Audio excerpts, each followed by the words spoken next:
Exercise 13.8 first number question लिखते हैं कि गोले का आयतन ज्ञात कीजिए जिसका त्रिज्या निम्न है। तो पहले ना देखिए मतलब गोला का त्रिज्या कितना लीजिए 7 सेंटीमीटर। तो गोला का आयतन क्या होता है 4/3 पाई आर क्यूब होता है। तो बताइए यहाँ पर मान बैठा है 4/3 इंटू पाई का मान 22/7 हो गया और पाई आर का मान 3 बार गुना करेंगे 7 + 7 गुना 7 हो जाएगा। तो बताइए कितना इसको जो काटे 7 से तो 7 से 7 कैंसिल और यहाँ पर 22 में 4 से गुना किए तो 88 इंटू 7 इंटू 7 49/3। तो बताइए कि जब गुना किए दोनों को तो आ गया 4312/3 और जब गुना करके यहाँ पर जब इसको दशमलव में चेंज किए तो 1437.33 सेंटीमीटर क्यूब आ गया। ये हो गया फर्स्ट क्वेश्चन का फर्स्ट का आंसर हो गया। अब सेकंड देखते हैं त्रिज्या देते हैं 0.63 मीटर। 0.63 मीटर दे दिया है त्रिज्या तो आयतन क्या हो जाता है 4/3 पाई आर क्यूब होता है। तो बताइए 4/3 पाई का मान कितना रखना है हम लोग को 22/7 रखना है। तो 22/7 हो गया और आर का मान 0.3 रखना है 0.63 तो 0.63 बार गुना होगा। तो बताइए 7 से कटा तो कितना होता है 9 × 63 होता है। तो यही 3 से कटा तो 0.03 और जब आया तो 88 जब आया 22 × 4 88 इंटू जब इसको तीनों को गुना किए पूरा ओवरऑल को तो आ गया 0.0119007। जब इसको गुना किए तो 1.047816 मीटर क्यूब आ गया और ये हो गया मतलब कि लगभग होता है कि जब भी 5 से जब बड़ा हो जाता है उसका आगे में 1 जोड़ देते हैं तो यहाँ पर 7 है तो इसमें जोड़ते 5 कर दें तो 1.05 मीटर क्यूब। ये हो गया सेकंड क्वेश्चन फर्स्ट का सेकंड। अब थर्ड सेकंड का फर्स्ट देखते हैं। एक ठोस गोलाकार गेंद द्वारा हटाए गए पानी का आयतन ज्ञात कीजिए जिसका व्यास निम्न है। मतलब व्यास दे दिया तो त्रिज्या का 2 गुना। तो बताइए कि त्रिज्या निकालना रहा तो बताइए कितना हो जाएगा व्यास अपॉन मतलब डायमीटर अपॉन 2 हो जाता है। तो बताइए कितना गोला का मतलब त्रिज्या कितना हो जाएगा 14 सेंटीमीटर। तो गोला का आयतन 4/3 हम लोग देखे थे 4/3 पाई आर क्यूब। तो 4/3 इंटू पाई का मान 22/7 गुना 14 गुना 14 गुना 14 तो 7 से कैंसिल हो गया तो बचा कितना 88/3 इंटू 392 जब इसको ओवरऑल को गुना किए तीनों को तो 392 आया। जब पूरा गुना किए 34,496 आ गया बटे में 3। अब बताइए यहाँ पर दशमलव में चेंज किए तो आ गया 11,498.66 ये आ गया सेंटीमीटर क्यूब। अब देखते हैं सेकंड व्यास दिया 0.21 मीटर। तो व्यास दे दिया 21 मीटर 0.21 मीटर तो रेडियस इसका आधा हो जाएगा तो 0.21 मीटर अपॉन 2 हो जाएगा। तो बताइए गोले का आयतन क्या पढ़े थे 4/3 पाई आर यही पढ़े थे 4/3 पाई आर क्यूब। तो 4/3 तो 4/3 रख दिए और आर पाई का मान 22/7 और आर को बताइए 3 बार गुना कर दें तो बताइए यहाँ पर जो कैलकुलेट यहाँ पर कैंसिल किए तो आ गया पूरा गुना करके 0.11 इंटू 0.0441 ये आ गया। बताइए तो जब गुना किए तो आ गया फिर 0.004851 मीटर क्यूब। अब देखते हैं थर्ड का क्वेश्चन। तो बताइए क्या थर्ड क्वेश्चन है धातु का एक घन का व्यास दे दिया कितना 4.2 सेंटीमीटर 4.2 सेंटीमीटर व्यास दिया है तो त्रिज्या 2.1 सेंटीमीटर हो जाएगा। अब बताइए कि धातु को बताइए कि घनत्व दे दिया घनत्व कितना है 8.9 ग्राम पर सेंटीमीटर क्यूब। तो बताइए धातु ग्राम का क्या फॉर्मूला होता है द्रव्यमान अपॉन आयतन। ये हो गया फॉर्मूला किसका घनत्व का। तो द्रव्यमान निकालना तो बताइए कि ये भाग में रहेगा तो गुना में हो जाएगा तो द्रव्यमान और घनत्व इंटू आयतन। तो बताइए घनत्व कितना 8.9 दिया है। अब बताइए कि धातु जो है कैसा है एक गेंद है मतलब एक गेंद है जो बताइए तो गेंद हो गया गोला के टाइप का हो गया गोला मतलब जैसा हो गया। तो गोला का बताइए आयतन क्या होता है 4/3 पाई आर क्यूब होता है। तो बताइए 4/3 22/7 पाई का मान रखिए उसके बाद 2.1 क्या था सेंटीमीटर इसका रेडियस था तो 3 बार इसको गुना कर देंगे तो जो आया यहाँ पर से कैलकुलेट कैंसिल करके आया तो 8.9 इंटू 4 इंटू 22 इक्वल टू 88 और बताइए इसको जो पूरा को वर्ग को गुना किए तो 0.441 आया। जब इसको गुना किए तो 30 पूरा आ गया 345.3912 ग्राम हो गया। अब देखते हैं चौथा क्वेश्चन। चंद्रमा का व्यास पृथ्वी के व्यास का लगभग 1/4 है। तो बताइए पृथ्वी के जिसके पीछे काट की केस से लग जाएगा तो उसको हम लोग सीधे मान लेंगे। बताइए पृथ्वी का व्यास कितना मान लिए हम लोग 1 सेंटीमीटर मान लिए, तो त्रिज्या कितना हो जाएगा बताइए। व्यास का मतलब कि आधा हो जाता है क्या चीज त्रिज्या, तो त्रिज्या 1/2 आ गया। तो बताइए कि गोला पृथ्वी का जो आकार है एक गोला के जैसा है, स्फीयर के जैसा है, तो बताइए गोला का जो होता है पृष्ठीय क्षेत्रफल वो होता है कितना 4 पाई r स्क्वायर हो जाता है। तो उसको मान लिए पृष्ठीय क्षेत्रफल पृथ्वी का s2 मान लिए, तो 4 पाई से छोड़ दिए वैसे ही। और बताइए r का मान कितना x/2, तो x/2 को 2 बार गुना करेंगे तो x²/4 आ जाएगा। तो जो यहाँ से 4 से 4 कैंसिल हो गया, तो s1 का वैल्यू पाई x² हो गया। अब देखते हैं कि चंद्रमा का व्यास जो था पृथ्वी के व्यास का 1/4 था। मतलब बताइए चंद्रमा का व्यास, जब व्यास पृथ्वी का x है तो इसका व्यास कितना 1/4 x हो जाएगा, x/4 हो जाएगा। तो बताइए त्रिज्या कितना हो जाएगा, रेडियस हो जाएगा 1/8 x हो जाएगा। तो बताइए चंद्रमा का भी जो आकार है सो एक स्फीयर के जैसा है, तो स्फीयर का बताइए कि पृष्ठीय क्षेत्रफल कितना होता है 4 पाई r² हो जाता है। तो देखिए 4 पाई × 1/64 x², तो 4 से कटेगा तो 16 मतलब, तो आ गया इसको s2 माने तो कितना आ गया पाई/16 x²। इसके बाद देखते हैं चंद्रमा का आयतन पृथ्वी के आयतन की कौन सी भिन्न है, मतलब कि दोनों का आयतन जो होगा किस क्या है कौन सी भिन्न है। तो बताइए कितना आ गया 4 दोनों का अनुपात निकाल दिए तो कितना आ गया 1/16।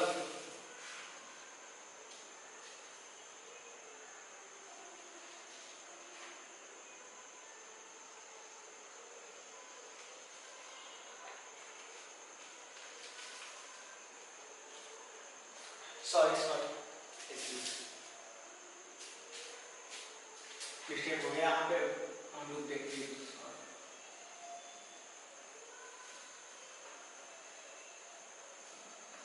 मतलब पृथ्वी का आयतन कितना हो जाएगा, आयतन क्या था 4/3 पाई r क्यूब है, तो कितना हो जाएगा 4/3 पाई, तो छोड़ देते हैं।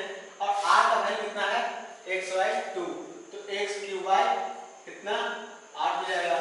बताइए 3 बार 2 को गुना करेंगे तो कितना 8 हो जाएगा, तो 4, तो यहाँ पर कितना हो जाएगा 2, तो बताइए आ गया कितना पाई x³ हो गया। अब देखिए कितना चंद्रमा का व्यास कितना हो जाएगा, चंद्रमा का व्यास बराबर x/4 हो जाएगा, क्योंकि 1/4 है ना। तो बताइए व्यास इतना, तो त्रिज्या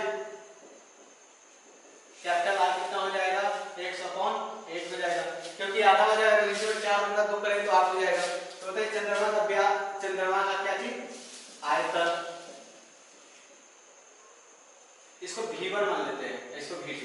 बताइए आयतन कितना हो जाएगा 4/3 पाई r³, तो 4/3 पाई का वैल्यू छोड़ देते हैं वैसे ही, और r का वैल्यू कितना लिख देते हैं 1/8 ×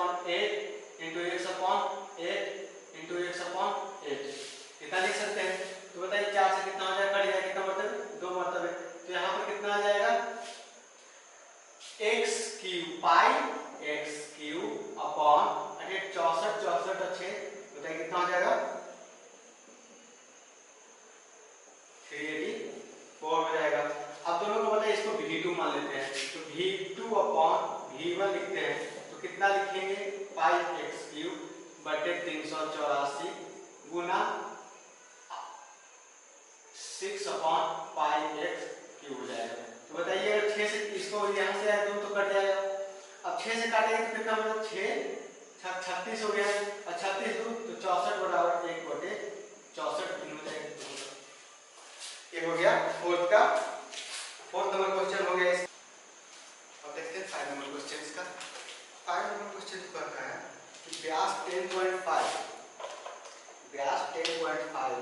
वाले एक अर्ध गोलाकार कटोरे में कितने लीटर दूध रख सकता है, मतलब क्या कटोरे का आयतन पूछ रहा है हम लोग से, तो अर्ध गोलाकार कटोरे का आयतन पूछ रहा है। तो अर्ध गोलाकार बताइए कि आयतन क्या होता है 2/3 और पाई/3 पाई/3 होता है। तो बताइए 10.5 इसका व्यास दिया, तो व्यास दिया तो त्रिज्या कितना हो जाएगा, त्रिज्या हो जाएगा 10.5/2 हो जाएगा ये सेंटीमीटर।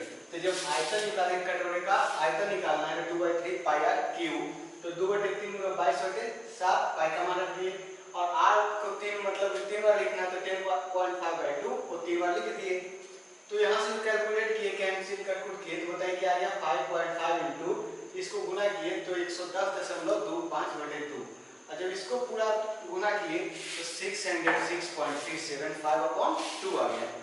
अब इसको जब 2 से भागा दे दिए तो 303.1875 सेंटीमीटर क्यूब आ गया। ये हो गया मतलब कटोरा में इतना लीटर दूध आ सकता है, मतलब इतना सेंटीमीटर क्यूब दूध आ सकता है। अब अगला छठा क्वेश्चन देखते हैं। एक अर्धगोलाकार टंकी 1 सेंटीमीटर मोटा, मतलब जो टंकी जो है कि 1 सेंटीमीटर मोटा है और एक लोहे का चादर से बनी हुई है, लोहा का चादर से बनी हुई है। यदि इसकी आंतरिक त्रिज्या 1 मीटर है, अंदर का त्रिज्या जो है, जो ऐसे टंकी माना गया है, ऐसी कुछ टंकी है अर्धगोलाकार, तो ये जो यहाँ ऐसे कुछ है तो यहाँ से यहाँ का त्रिज्या जो है इसका, ये त्रिज्या जो दे दिया कितना 1 मीटर और ये दोनों का बीच का मोटाई दे दिया 1 सेंटीमीटर। तो बताइए, तो कह रहा उसके बाद तो टंकी बनाने में लगी लोहे का आयतन ज्ञात कीजिए।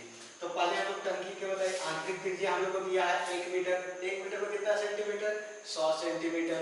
अब बाहरी त्रिज्या दिया है 1 मीटर हो गया 100 त्रिज्या हो गया, यहाँ से यहाँ का त्रिज्या और यहाँ से 1 सेंटीमीटर इसका मोटाई, मतलब ये त्रिज्या हो गया और ये मोटाई हो गया।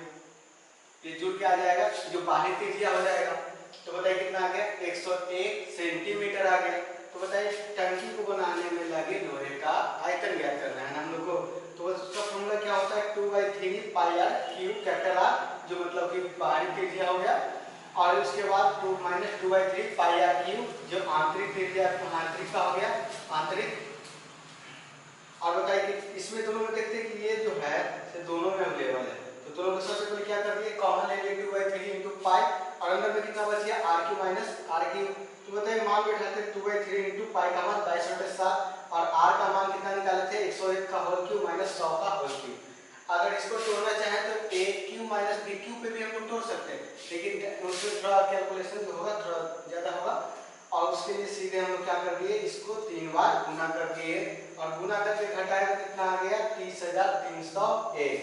तो जब 30,301 को 44 से गुना किए तो इतना आ गया, इसके बटा में 21। इसको जब दशमलव में चेंज किए तो इतना हो गया सेंटीमीटर क्यूब। लेकिन पूछ रहा है कि इसमें मीटर मतलब कितना कितना मीटर है ना, तो मीटर पूछा तो बताइए क्या हो जाएगा 0 पॉइंट, मतलब कि इसमें बताओ कि क्यूब है तो मीटर में भी हो जाएगा तो 100 × 100 × 100 हो जाएगा। तो बाहर देंगे कितना 0.06347 मीटर क्यूब हो गया। ये हो गया आपका 6 नंबर क्वेश्चन। अब 7 नंबर क्वेश्चन देखिएगा, उस गोले का आयतन ज्ञात कीजिए जिसका पृष्ठीय क्षेत्रफल 154 सेंटीमीटर स्क्वायर है। तो बताइए पृष्ठीय क्षेत्रफल क्या होता है गोला का पृष्ठीय क्षेत्रफल होता है 4 पाई आर स्क्वायर होता है। तो 4 पाई आर स्क्वायर का पृष्ठीय क्षेत्रफल 154 दिए हुए हम लोग को, तो 4 पाई आर स्क्वायर बराबर कितना हो जाएगा 154 हो गया। तो बताइए कि यहाँ पर 154 इधर 4 पाई से भागा गुना में जाएगा तो भागा में इधर बच गया बस आर स्क्वायर बच गया। तो कितना 154/4 गुना पाई का मान बैठा दी तो 22 नीचे ऊपर में हो जाएगा 7 चल जाएगा। तो कैलकुलेट किए तो 49/4 आ गया। तो ये तो आर स्क्वायर का मान आया, तो आर स्क्वायर इधर स्क्वायर तो इधर रूट हो जाएगा, तो आर बराबर 49/4 तो बराबर 7.2 सेंटीमीटर इसका त्रिज्या आ गया। तो बताइए गोला का आयतन क्या पढ़े थे 4/3 पाई आर क्यूब पढ़े थे। तो बताइए 4/3 पाई आर क्यूब, तो पाई का मान 22/7 बैठा दिए और क्यूब आर के जगह पर 7.2। तो जब आया तो कैलकुलेट करके आया तो 49 × 11/3। तो जब इसको गुना किए तो 539/3 आ गया। तो इसके बाद 179.66 सेंटीमीटर क्यूब हो गया, इसका गोला का आयतन हो गया। अब 1 नंबर क्वेश्चन देखते हैं। किसी भवन का गुंबद मतलब गुंबद है एक अर्धगोला का आकार का है, अंदर में इसे सफेदी कराने में 498.96 रुपया व्यय हुआ। मतलब कि अंदर जो गुंबद है ऐसे ही कुछ बिल्डिंग मतलब ऐसे गुंबद होता है कुछ ऊपर का, ये गुंबद को पुताई करने में मतलब अंदर से इसके दीवार को 498.96 रुपया व्यय हुआ। अगर सफेदी कराने का दर 2 रुपया है, 2 रुपया प्रति वर्ग मीटर। तो ज्ञात करना है गुंबद के आंतरिक वर्ग पृष्ठीय क्षेत्रफल और गुंबद का अंदर हवा का आयतन। तो बताइए गुंबद का आंतरिक त्रिज्या मान लेते हैं कि x है 8 है गुंबद का आंतरिक वक्र पृष्ठीय क्षेत्रफल मतलब अर्धगोलाकार का है। तो बताइए गोला का होता है 4 पाई आर स्क्वायर, तो बताइए इसका हो जाएगा 2 pi r square, 2 pi r square हो गया। तो बताइए सफेदी कराने का खर्च कितना, 2 रुपये पर वर्ग मीटर है, तो इतना तो वर्ग मीटर आ गया। तो बताइए 2 गुना 2 पाई आर स्क्वायर और 4 पाई आर स्क्वायर। तो बताइए खर्च का कितना लगा था, 498.96 और यहाँ 4 पाई आर स्क्वायर। तो बताइए आर स्क्वायर जब लिए तो इधर 4 पाई है, तो इधर भागा में आ जाएगा, तो जो कैलकुलेट करके आया 36.69 आ गया। तो ये तो स्क्वायर है, तो आर जब स्क्वायर हटेगा तो उधर रूट चढ़ जाएगा, तो रूट आर का मान आ गया 6.3 सेंटीमीटर। अब देखते हैं गुंबद का क्या कह रहा है, आंतरिक वक्र पृष्ठीय क्षेत्रफल। तो आंतरिक वक्र पृष्ठीय क्षेत्रफल कितना, 2 pi r square, 2 pi r square हो गया। तो बताइए 2 × 22/7 × 6.3 × 6.3 हो गया। तो बताइए जो कैलकुलेट किए तो इतना आ गया, इतना सेंटीमीटर स्क्वायर आ गया, इतना सेंटीमीटर स्क्वायर आ जाता है, सॉरी इतना मीटर आ जाता है, इतना मीटर स्क्वायर, ये भी मीटर क्यूब और ये भी मीटर, क्योंकि वर्ग मीटर है ना, वर्ग सेंटीमीटर तो है नहीं। तो बताइए कितना आ गया, 249.48 मीटर स्क्वायर। अब गुंबद के अंदर कितना हवा भरा उसका आयतन निकालना है। तो आयतन क्या होता है अर्धगोलाकार, तो बताइए 2/3 पाई आर क्यूब होता है, तो 2/3 × पाई का मान 22/7 और 6.3 × 6.3 × 6.3। जब इसको कैलकुलेट किए तो कितना आ गया, 523.908 मीटर क्यूब आ गया। ये आ गया इसका मतलब कि आयतन हो गया। अब आप लोग का होमवर्क जो हो गया इस टाबू में 9 और 10 नंबर क्वेश्चन जो है सब लोग का होमवर्क है।